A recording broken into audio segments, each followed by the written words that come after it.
Hey guys, it's Dory. Welcome to my channel where I talk about books and streaming. Today, I'm going to be going over the books that I want to read before the end of summer. I feel like August is kind of the last month of summer, right? So let's just say I'm being super optimistic and this is kind of a big stack. Most of you know I don't read super fast, but there are a ton of books I have just been wanting to read. I've been looking at basically all summer. While I'm reading the book, I am now just waiting to pick up those new books, but I've just not been reading well physically. I've been going through audiobooks like it is nothing.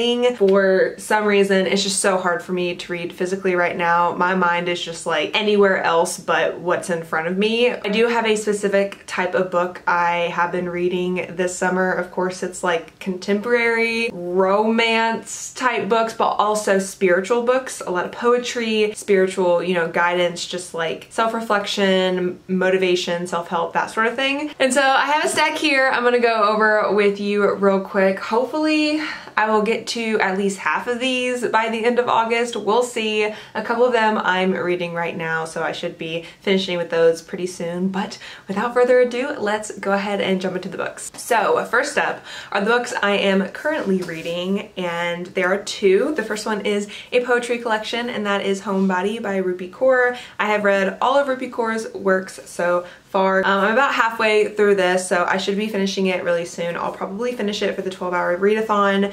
This is her newest collection. I don't know when it came out. I want to say a few months back, but I just got Prime recently, so I thought might as well pick up a few poetry books. So I got this and another book that I will show here soon. But yeah, I'm halfway through it and I've tabbed it this much. So yeah, I'm enjoying it so far. It's kind of hard to review poetry because it's super subjective. I will say there is a lot of triggering content in this, so just research it before you buy it. It is super quick, super short, and I always enjoy her poetry. Next is the one and only, the new Christina Lauren book called The Soulmate Equation. I started this quite a while ago at this point. I'm on page 30. Yeah, I think I picked this up twice. Both times I was at the pool, and I just get super distracted at the pool here because there's so many kids and they're just like running around. There's a lot of things happening and I just cannot read for the life of me, so I started listening to audiobooks while at the pool. But I really want to finish this. One of my good friends from college said she finished it and it is her favorite book of the year. She actually hasn't read much Christina Lauren just in general, and I have read, I think this is my 5th book. They are one of my favorite authors. They are my favorite author duo, and yeah, what I read so far I really liked, so I just want to get back into it. This is going to be the other book I read this Sunday for the 12-hour readathon. I'm going to be focusing on Homebody. I'll probably finish that one pretty early on, I would say within the first hour, and then hopefully get through like half of this. This was kindly gifted to me from Christina Lauren's team, so thank you to them. Like I said, I'm a big fangirl, so I was like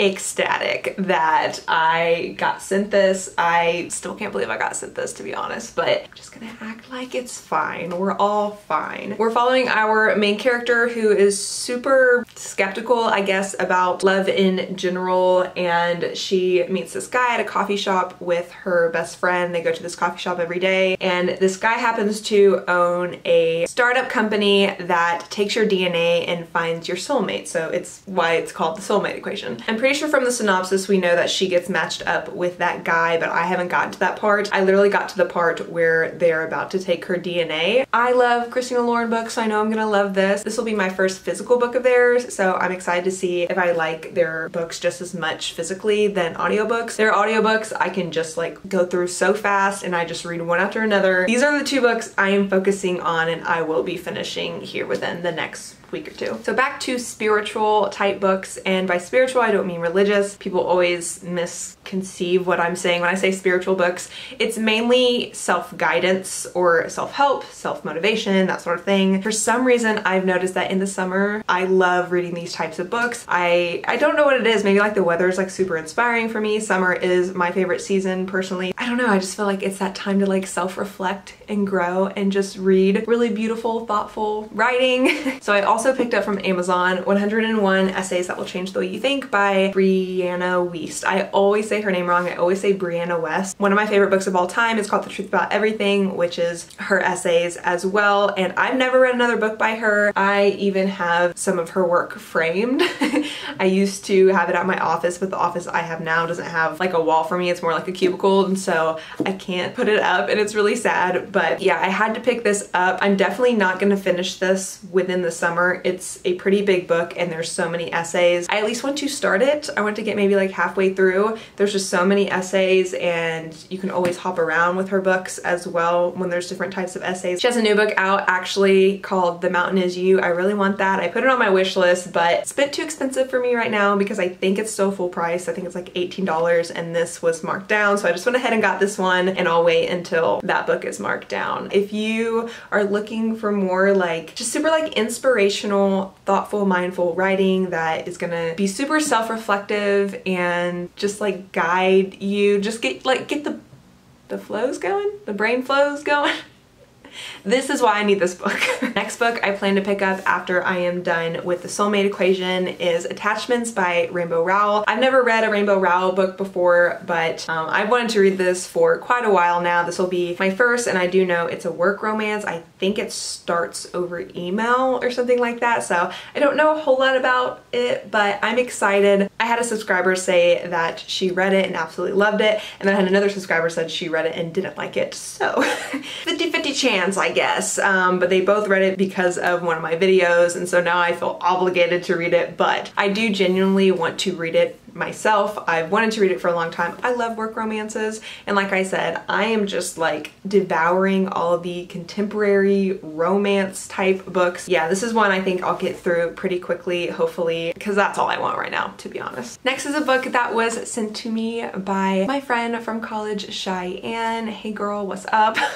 She watches my channel, and don't think she got this off of my wish list. I think she just sent it to me, but I have been staring at this book ever since I got it. I put it on the bookshelf that was in the hallway. We moved to the living room, which is actually really bad because I just stare at those books all the time because I want to read all those books now, and I just stare at them and feel bad about not having the time to read them, but I want to read them and reader probs. But I had two people, I posted this on my story, and I had two people, they both said that they just finished the book or they were in the middle of the book and it was one of their favorites. It's one of my friend's favorites. So I'm just so curious what this book is about. And that is The Midnight Library by Matt Haig. Not much else to say about it, to be honest. I probably should have held it up earlier than what I did. I'm just super excited to dive into it and not know anything about it, to be honest. I feel like it would be a good fall book. Just the title, The Midnight Library, sounds like a good fall book. Let me read the synopsis to you. Between life and death, there's a library. Up until now, Norsee's life has been full of misery and regret. She feels she has let everyone down, including herself, but things are about to change. When she finds herself in the Midnight Library, she has a chance to make things right. The books in the library enable Nora to live as if she had done things differently. Each one contains a different life, a possible world in which she made different choices that played out in an infinite number of ways, affecting everyone she knew as well as many people she never met. Before time runs out, she must answer the ultimate question: what is the best way to live?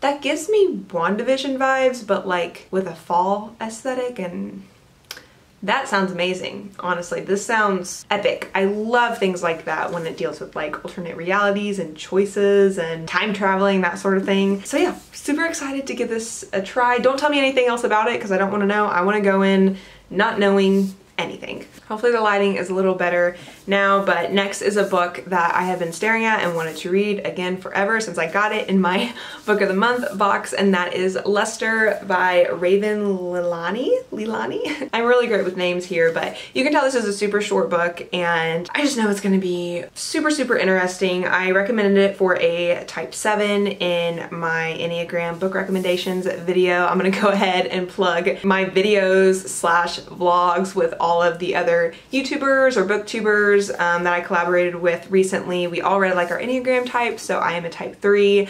This was a type 7 recommendation I gave, and so types 1 through 9 are all within those videos. So whatever type you are, you can watch your own type, get specific recommendations of what they like, they don't like, and then see if they like that book. And also you can just read the other recommendations if you want to as well. Excited to get to this one. It is about a girl, I believe she's in college, and she starts seeing this married man, but I think the wife is involved as well, and she moves in with them. And so it's basically I don't know what those relationships are called, not monogamous, but the other one. Man, I just seem super smart in this video, don't I? I'm just like, pfft. But anyways, I am excited to get to this just because it's really quick, and I feel like I just want a super entertaining, thrilling, exciting, quick read. That's all I want.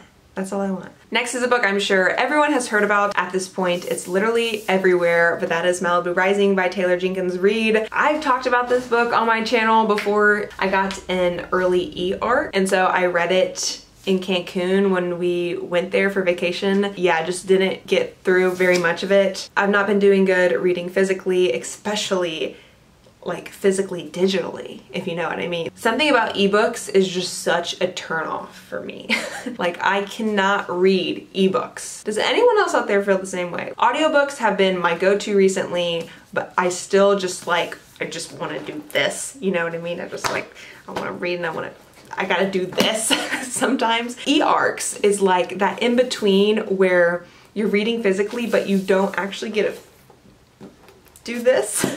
My attention is not there. If you haven't heard about this, we are set in Malibu in the 80s following a celebrity family. So we go back in time in the 60s, I think, and follow their parents when father is coming to fame. He's a big rock star, and now we're following their children in the 80s, and they're all celebrities and they're all like surfers because they're in Malibu. Yeah, a lot of family drama of what I read so far. It definitely has a specific aesthetic. You have to read this in the summer, maybe the spring. So I feel like if I wait until the fall, I'll just be over that aesthetic at that point. And so I really, really need to finish this, but it's not high on my list because I just tried to read this for so long that I'm just not interested in it now. So it's still on my list. I still want to read it, but I know I won't actually get to it until after these books. Last but certainly not least is an all-time favorite of mine that I have wanted to reread for the longest time,